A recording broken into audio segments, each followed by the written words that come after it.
So, good morning students, myself Professor PB Ingde, and today we have to discuss the new topic in our subjects engineering thermodynamics, BE third sem, mechanical engineering. Okay. So students, in last lectures, what is we discuss? We are discussion about the what is state, path, process, cycles, then some definitions, thermal equilibrium, mechanical equilibrium, chemical equilibrium, like that. Yes or no? Yes. Then path functions and point functions, then zeroth law of thermodynamics and definition of the temperatures. So these are the some basic definitions, some concept we already discussed in our previous lectures. So today is very IMP topic, and this topic always asked in exam. Okay. So today's our topic is the derivations, and what is the title of this derivation? So write down, the title is equation of a state. The title is equation of state. Okay, or another name is ideal gas equations. Ideal gas equations.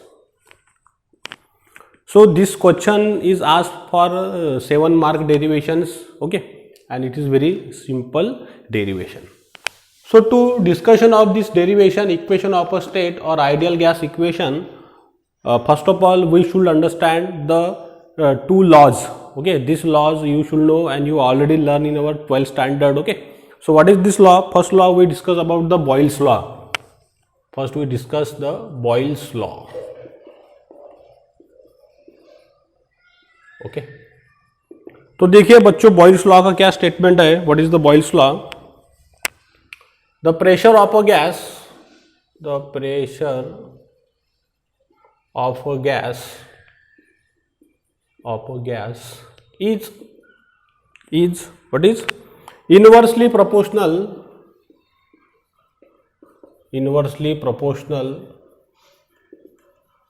the pressure of a gas is inversely proportional to the volume of a gas, to the volume of a gas at constant temperatures.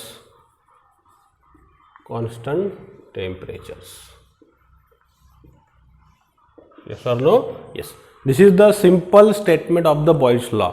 क्या कहा है boils ने कि जो pressure है perfect gas का या फिर आइडियल गैस का, the pressure of a gas is inversely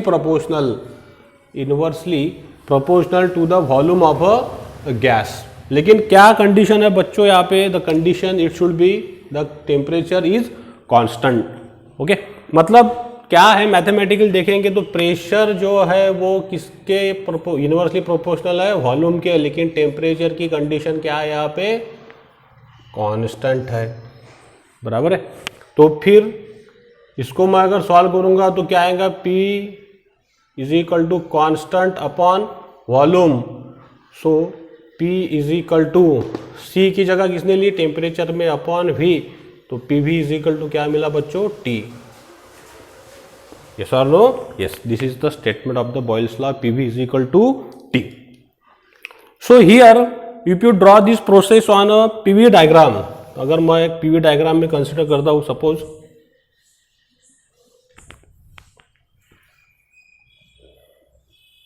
I draw the simple PV diagram, pressure versus volume. लेकिन कंडीशन क्या है अभी बच्चों? यहाँ पे कॉन्स्टेंट्स है. तो फिर मैं कंसिडर करूंगा पहले स्टेट 1 के लिए. ये मेरा स्टेट 1 है. ओके, ये बन गया P1. तो फिर प्रोसेस कैसी रहेंगी? The process is like that. Inversely proportional है ग्राफ. इनवर्सली प्रोपोर्शनल का मीनिंग आपको समझेगा. प्रेशर अगर ज्यादा होगा तो वॉल्यूम कम होगा, प्रेशर अगर कम होगा तो वॉल्यूम ज्यादा होगा. इसको कहते हैं हम इनवर्सली प्रोपोर्शनल. तो फिर प्रेशर अगर ज़्यादा है तो वॉल्यूम कितना है बच्चों हमारे पास में? कम है. जैसे ही प्रेशर कम हो जाएगा तो वॉल्यूम, ये हमारा 2 स्टेट, तो वॉल्यूम बच्चों बढ़ जाएगा because of inversely proportional relation. तो ये हो गया 2. So what is the graph we get? We get the graph like that. This is the simple diagram for a Boyle's law. Because this is the graph stand for which condition? This is stand for inversely proportional. ये graph किसका होता है? Inversely proportional का. तो फिर अभी यहाँ पे मैंने मास कंसिडर करा 1 यूनिट. मास की वैल्यू कितनी अपने पास में? 1 है गैस की. अब state P1 volume V1, state 2 के लिए प्रेशर बच्चों P2 और वॉल्यूम है V2, बराबर है. और टेम्परेचर क्या है यहाँ पे? Temperature it should be constant, बराबर है. तो फिर देखिए इक्वेशन क्या बनेगा फॉर स्टेट 1 के लिए क्या बना गाइस, ये बताइए मुझे. 1 के लिए बना ये P1 V1 is equal to T, equation number 1. फिर बच्चों ये स्टेट के लिए फॉर स्टेट 2 के लिए क्या बना? P2 V2 is equal to T, equation number 2, बराबर है. अब P1 V1 is equal to T, P2 V2 is equal T. अब इसके अंदर देखेंगे तो RHS क्या है बच्चों? सेम. RHS अगर सेम होंगी तो LHS भी क्या रहेंगी? सेम. तो फिर मैं क्या लिख सकता हूँ यहाँ पे? P1 V1 is equal to P2 V2 T is equal to constant, बराबर है. तो इसको हम मॉडिफाई करके क्या लिख सकते हैं फिर? P1 V1 is equal to P2 V2. तो आप इसको लिख सकते हैं फिर प्रेशर के रेशो के फॉर्म में या फिर बच्चों वॉल्यूम के रेशो के फॉर्म में. Suppose if you like in this way, P1 upon P2 is equal to V2 upon V1. ये अगर मैं रेशियो निकालूंगा तो ये हर बार क्या आएगा बच्चों? कांस्टेंट ही आएगा, कितने भी हम स्टेट ले ले, 2 3 4 5 6 लाइक दैट. तो this is the simple explanation about the Boyle's law. क्या कहा है बॉयल्स ने? बॉयल्स ने कहा कि प्रेशर ऑफ अ गैस क्या रहता है? Inversely proportional to the volume. Pressure ज्यादा वॉल्यूम कम, प्रेशर कम वॉल्यूम ज्यादा. This is the concept of a Boyle's law बच्चों. और यही बॉयल्स लॉ यूज करके हम क्या प्रूव करने वाले? इक्वेशन ऑफ अ स्टेट या फिर आइडियल गैस इक्वेशन या फिर परफेक्ट गैस इक्वेशंस. अब देखिए दूसरा लॉ पढ़ते हैं इसके अंदर, चार्ल्स लॉ. डायग्राम ध्यान में रखना बच्चों, और ये इक्वेशन भी ध्यान में रखना, आगे हमारे को इसका काम है.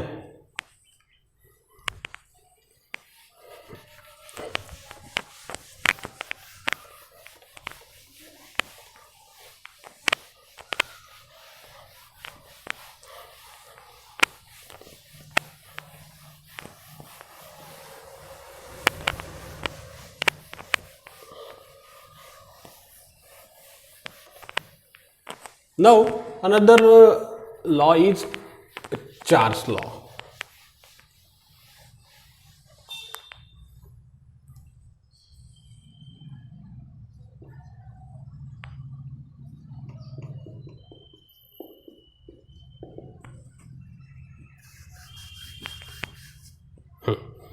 अब ये गैस लॉ है बच्चों, Boyle's law, Charles law, Gay-Lussac law. Okay, this are the various gas law. अब चार्ल्स लॉ ने क्या कहा है गैस के बारे में? तो देखिए इसका statement. What is the statement? Charles law state that the statement of the Charles law is what is the volume of a gas, the volume of a perfect gas is directly proportional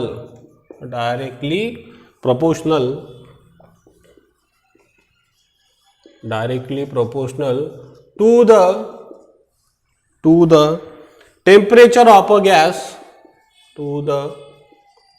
temperature of a gas, at constant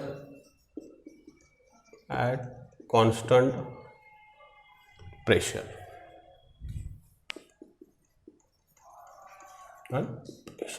देखिए बच्चों, ये है कहना किसका? Charles law का. क्या कहा Charles law ने कि volume of a perfect gas, अगर मैं भी कंसिडर करूंगा एक गैस हमारे पास में है, suppose we have the gas, तो उसका वॉल्यूम क्या होगा? V इज डायरेक्टली प्रोपोर्शनल है. बोलते किसके साथ में? टेम्परेचर.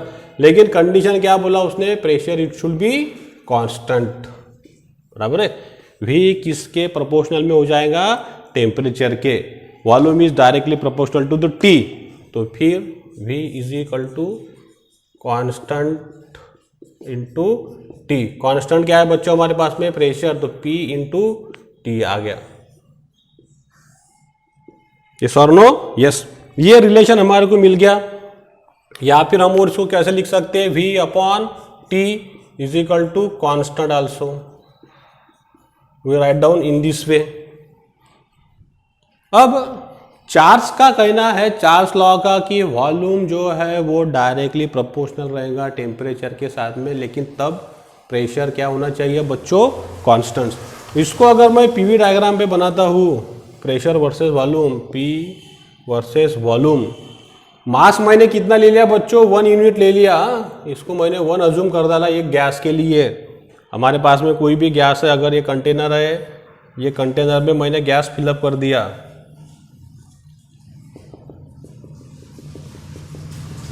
Sir no? यस। तो यहाँ पे क्या कहा चार्ल्स ने? Volume is directly proportional to the temperatures, लेकिन pressure it should be constant. अब प्रेशर कांस्टेंट होना चाहिए, मतलब अब मैं ग्राफ कैसे निकालूंगा? In this way, the graph is like that. ये बन जाएगा मेरा 1, ये बन जाएगा मेरा 2। प्रेशर दोनों के क्या आएंगे यहाँ पे? Same, P1 is equal to बच्चों P2। यस और नो? यस। तो this is the diagram. If you draw in this for TV diagram, अगर मैं टीवी डायग्राम निकालता हूं टेम्परेचर वर्सेस वॉल्यूम के लिए, यस और नो? यस। तो देखिए फिर टेम्परेचर वर्सेस वॉल्यूम के लिए, अब डायरेक्टली प्रोपोर्शनल का ग्राफ कैसा निकलेगा बच्चों? डायरेक्टली प्रोपोर्शनल का बताइए। The graph of the directly proportional is like that. Origin से ऐसा स्टार्ट होगा और ये ऐसा ग्राफ रहता कि इसका डायरेक्टली दोनों चीज साथ में बढ़ेंगी। अगर ये वॉल्यूम है तो ये टेम्परेचर T1 है, ये अगर वॉल्यूम V2 है बच्चों तो टेम्परेचर ये क्या है? T2। This is the graph in directly proportional, लेकिन प्रेशर यहाँ पे कांस्टेंट, बराबर है। This is on PV, this is on TV. अब डायरेक्टली का मीनिंग क्या है? अगर वॉल्यूम बढ़ेगा तो टेम्परेचर भी बढ़ेगा, लेकिन क्या कंडीशन होना जरूरी है? Pressure it should B remains constant. उसमें कोई प्रेशर बदलेगा क्या? नहीं बदलेगा। प्रेशर हमेशा बच्चों क्या रहना चाहिए? कांस्टेंट रहना चाहिए। यही किसका कहना है? चार्ल्स लॉ का। ओके, तो अब देखिए आगे। तो फिर मैं अगर कंसीडर करूंगा फॉर स्टेट 1 M1 के लिए, तो फिर ये इक्वेशन क्या बनेगा? फॉर स्टेट 1, तो ये इक्वेशन बन जाएगा मेरे पास में V1 upon T1 is equal to constant, और दूसरा फिर कंडीशंस फॉर स्टेट 2, इसके लिए क्या आएगा बच्चों? V2 upon T2 is equal to constant. अब दोनों की RHS सेम है तो LHS क्या हो जाएगी? सेम। तो फिर क्या आएगा? V1 upon T1 is equal to V2 upon T2 बच्चों। इसको हम लिख सकते हैं V1 upon V2 is equal to what is? T1 upon T2 in this way. Yes और no? Yes, we can write down like that. So this is the Charles law explanations. Okay, अब ये दोनों, ये diagram और ये equation आपको याद रखना है, स्टेटमेंट याद रखना है। मैंने पहले थोड़ा सा आप लोगों को इंट्रोडक्शन समझा के दिया, किसका? बॉयल्स लॉ का और चार्ल्स लॉ का। तो चलिए बच्चों हम डेरिवेशन प्रूव करते हैं अभी। Boyle equation of a state, और ये यहाँ से आपको पेपर में लिखना, ये इसकी कोई आवश्यकता नहीं है, ये सिर्फ समझाने के लिए था।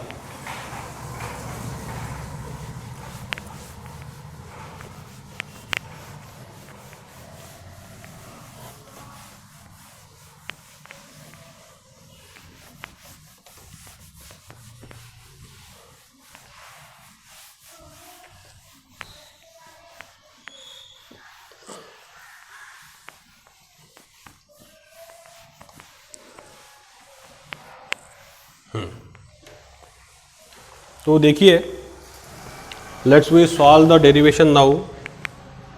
इक्वेशन ऑफ अ स्टेट और आइडियल गैस इक्वेशंस। तो देखिए बच्चों यहाँ पे अभी हम सॉल्व करेंगे by the combinations of Charles law and Boyle's law.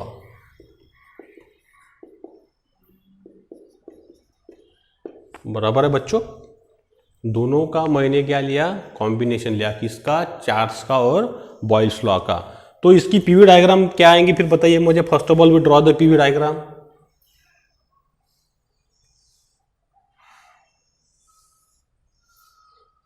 Pressure and volume, right.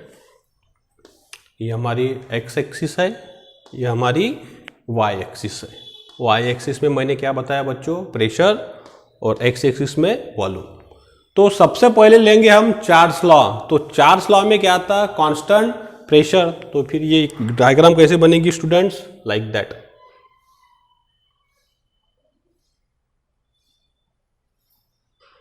ये मैंने बना दिया चार्ल्स लॉ के लिए। Suppose this is my 1, this is my 2 points.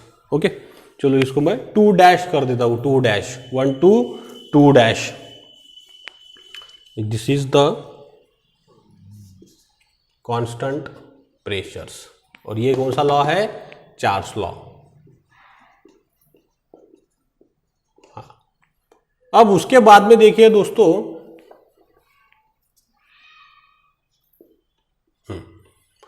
Gas जो है इस तरह से एक्सपांड हो गया। हमने एक पिस्टन सिलेंडर की अरेंजमेंट ली या फिर कोई भी सिचुएशन ली, उसके अंदर जो परफेक्ट गैस है वो किस तरह से वर्क हुआ, it is work like as a Charles law. The pressure is should be constant and volume is directly proportional to the what is temperatures. ये हमारे जैसे जैसे वॉल्यूम बढ़ेगा वैसा वैसा उसका टेम्परेचर भी कम होगा, क्या नहीं, वो भी बढ़ते जाएगा। जैसे हमारे पास में ये सिस्टम है, लेकिन इसका वॉल्यूम बढ़ गया, ये इतना हो गया, वॉल्यूम इज इंक्रीजेस, लेकिन दोनों में प्रेशर क्या है बच्चों, यहाँ पे कांस्टेंट है। वॉल्यूम भी बढ़ा और टेम्परेचर भी बढ़ा, volume increases, temperature is also increases, लेकिन दोनों सिचुएशन में प्रेशर कांस्टेंट। यही क्या चार्ल्स लॉ है। फिर बाद में आ गया बॉयल्स लॉ। तो बॉयल्स लॉ का क्या स्टेटमेंट था, pressure is inversely proportional to the volume at constant temperature. तो मैं अभी बनाता हूं बॉयल्स लॉ की डायग्राम। यस और no, yes, this is the curve of the Boyle's law in this way. This is 2, this is 2, this is the 2 dash and 2, this is the volume V2, this is the volume V2 dash, this is the volume V1। Okay, यहाँ पे pressure आएगा P1 बराबर P2 dash बच्चों, ये रहेगा pressure P2। अब ये Charles law के लिए ये किसकी लाइन निकाली मैंने, बॉयल्स लॉ की। बॉयल्स लॉ इस तरह से एक्सपांड हो गया, इसके लिए कंडीशन क्या है, कांस्टेंट टेम्परेचर्स। अब कांस्टेंट टेम्परेचर है बच्चों यहाँ पे देखिए, तो फिर यहाँ पे क्या रहेगा, अभी देखिए हम यहाँ पे लिखते हैं अभी पहले बाय चार्ल्स लॉ। तो चार्ल्स लॉ का क्या कहना है, what is the statement of the Charles law, volume is directly proportional to the temperatures.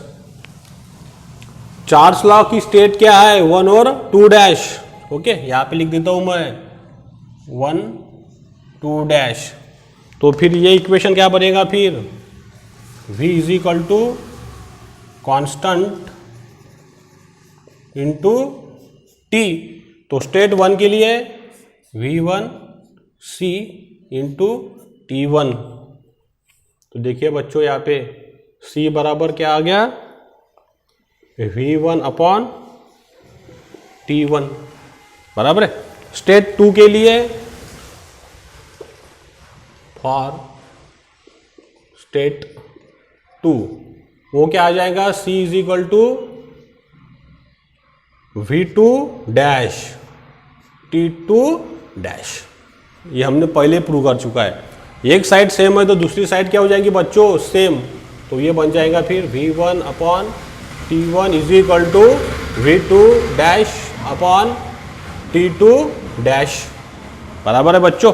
So after getting in this way what is we do now,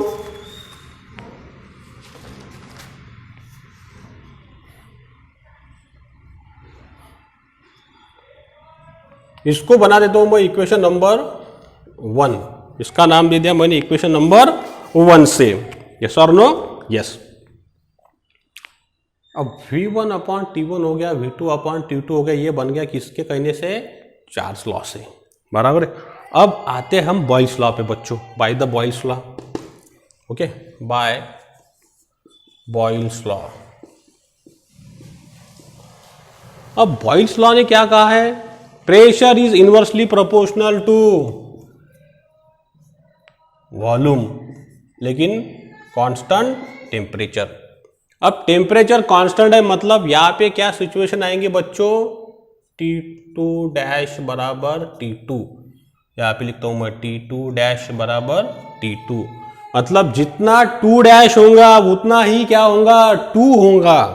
तो फिर ये देखिए for state 1 मतलब P is equal to C upon V। तो for state 1, state 1 के लिए बच्चों, state 1 क्या है इसका, ये 2 डैश, 2 डैश के लिए क्या आएगा ये इक्वेशंस, बताइए मुझे। इसको मैं ऐसा लिखता हूं P2 dash, okay, into V2 dash is equal to C। ये हो गया 1, मतलब स्टेट 2 डैश के लिए। अब स्टेट 2 के लिए, फॉर स्टेट 2 ये वाले कंडीशन के लिए बताइए, P2 V2 is equal to C guys.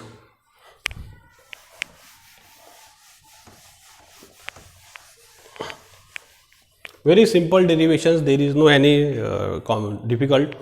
अब ये साइड और ये साइड क्या है बच्चों, सेम है। ये साइड सेम है तो फिर क्या ऐसा इक्वेशन बनेगा, फिर अगर RHS सेम है तो LHS सेम। तो फिर क्या बना, P2 dash V2 dash is equal to P2 V2 guys, right. So V2 dash क्या हो जाएगा, V2 dash is equal to P2 V2 upon P2 dash. ये मिल गया हमारे को। ओके, इसको मैंने कहा इक्वेशन नंबर 2 बच्चों। बराबर है। अब देखिए इक्वेशन 2 को पुट करूंगा मैं किसमें, इक्वेशन 1 में। So put equation 2 in equation 1। तो फिर क्या होगा equation 1, V1 upon T1 is equal to V2 dash replaced by this value P2 V2 upon what is guys here, P2 dash into T2 dash। बराबर है। ये मिल गया हमारे को। इसको कहा मैंने इक्वेशन नंबर 3। अब देखिए students, after P2 dash T2 dash ये रखने के बाद में हमारे को अभी क्या मिलेगा, तो you observe here,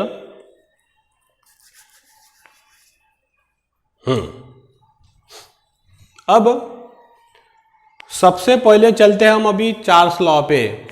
Charles law क्या है हमारा, कांस्टेंट प्रेशर, मतलब 1 जितना होगा उतना क्या होगा, P2 डैश। ये देखिए यहाँ पे लिखा है मैंने, जितना P2 डैश है ये क्या है, P1। अगर P2 डैश मेरा 10 बार होगा तो P1 भी मेरा क्या होगा, 10 बार। तो फिर ये P2 डैश को मैं रिप्लेस कर सकता हूं P1 से बाय चार्ल्स लॉ से। और उसी तरह बॉयज T2 डैश बराबर क्या है, T2 है बाय द बॉयल्स लॉ। तो ये आएगा फिर T2 dash is equal to T2। बराबर है। यहाँ पे मैं लिख देता हूँ आपको समझने के लिए, बाय चार्ल्स लॉ और ये बाय बॉयल्स लॉ। तो फिर इक्वेशन 3 में क्या मॉडिफिकेशन आएगा, फिर देखिए V1 upon T1 P2 E2 P2 dash replace by P1 and T2 dash replace by T2। तो इसको देखिए दोस्तों हम कैसे लिख सकते हैं, अभी we can arrange P1 V1 upon T1 is equal to P2 V2 upon T2। इस तरह से हमको मिल गया, मतलब जितनी वैल्यू ये होंगी उतनी वैल्यू ये भी रहेंगी बच्चों। तो ये फिर ऐसे क्या आएंगी, इक्वल टू, तो ये क्या आ गया फिर हमारे पास कांस्टेंट, बराबर है। मतलब ये अगर हमारे पास में 10 आती है तो ये भी क्या आएंगी 10। इधर अगर P3 V3 अपॉन T3 वो भी क्या आएंगी 10। ऐसा क्या जाएगा इन्फिनिटी तक, it should be a constant value. तो यही क्या है हमारा, this is our ideal gas equation और equation of a state. So what is we can write down here, PV upon T is equal to constant. Yes और no, yes we can write down like that. अब ये जो constant मिला हमारे को, ये constant मतलब क्या है बच्चों, हमारा gas constant. So this constant is nothing but the gas, इसको बताते हैं हम R से। R is a gas constant.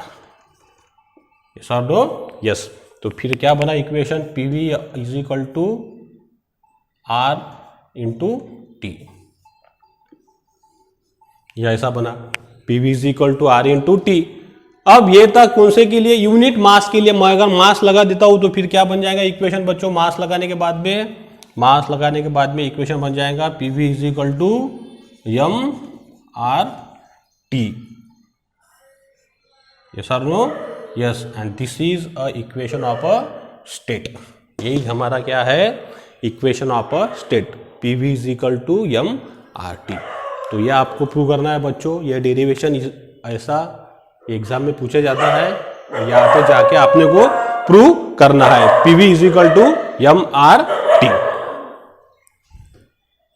Now boys, after that we have to prove in another way also.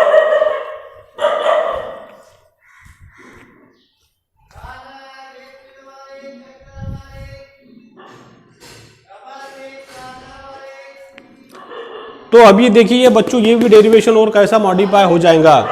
अब मैं कुछ डेफिनेशन लिखता हूं सिंपल वाली, यहां पे देखिए।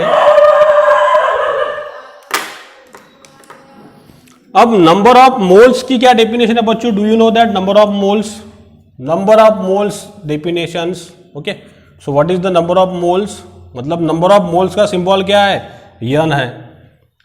ये आपने सब 10वीं 11वीं में पढ़ चुके हैं, नंबर ऑफ मोल्स की definition, gas constant, like that. तो नंबर ऑफ मोल्स मतलब स्मॉल एन, या फिर हम उसको कैपिटल एन से भी बता सकते हैं।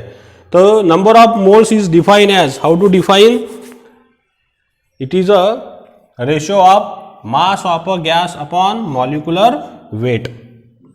यस और no, yes. N is equal to mass of a gas upon molecular weight. M क्या है मेरा, मैं यहां लिखता हूं, अभी यहां लिखता हूं बच्चों आपको समझने के लिए। M is a mass of gas, और कैपिटल यम क्या रहता है हमेशा, उसका मॉलिक्यूलर वेट। हाँ, तो यह है नंबर ऑफ मोल्स की डेफिनेशन। तो फिर मुझे बताइए बच्चों, यहां पे small m is equal to क्या हो जाएगा, एन इंटू कैपिटल यम। तो फिर ये इक्वेशन में क्या मॉडिफिकेशन आएगा, देखिए PV is equal to small m is replace by n into this mRT, we getting this equations, बराबर है। तो फिर PV is equal to number of moles multiplied by capital M into R into T। अब यहाँ पे हमको और एक डेफिनेशन मिलती है, this. So this molecular weight multiplied by gas constant, nothing but the universal gas constant. Yes और no, yes. ये सब आपको ध्यान में रखना है जब मैं प्रॉब्लम सॉल्व करूंगा। तो यूनिवर्सल गैस कांस्टेंट की क्या डेफिनेशन है, it is the product of a molecular weight and gas constant nothing but the universal gas constant. और यूनिवर्सल गैस कांस्टेंट की वैल्यू क्या रहती है बच्चों? कांस्टेंट क्या वैल्यू उसकी 8.314 किलो जूल पर KG kelvins. This is the constant value and ये काय का प्रोडक्ट है? Molecular weight of a gas multiplied by the gas constant. और गैस कांस्टेंट की वैल्यू अलग अलग रहती है हर गैस के लिए। अगर ऑक्सीजन करेंगे तो उसका गैस कांस्टेंट अलग है, हम अगर कार्बन डाइऑक्साइड लेंगे तो उसका गैस कांस्टेंट अलग है, हम अगर नाइट्रोजन लेंगे तो उसका गैस कांस्टेंट की वैल्यू अलग आएंगी। लेकिन कंप्लीट यूनिवर्सल गैस कांस्टेंट की वैल्यू क्या रहती है? कांस्टेंट। और वो किसका प्रोडक्ट है बच्चों? मॉलिक्यूलर वेट और गैस कांस्टेंट का। तो ये अच्छे से समझे, R is gas constant and R U is a universal gas constant. यहां लिखता हूं मैं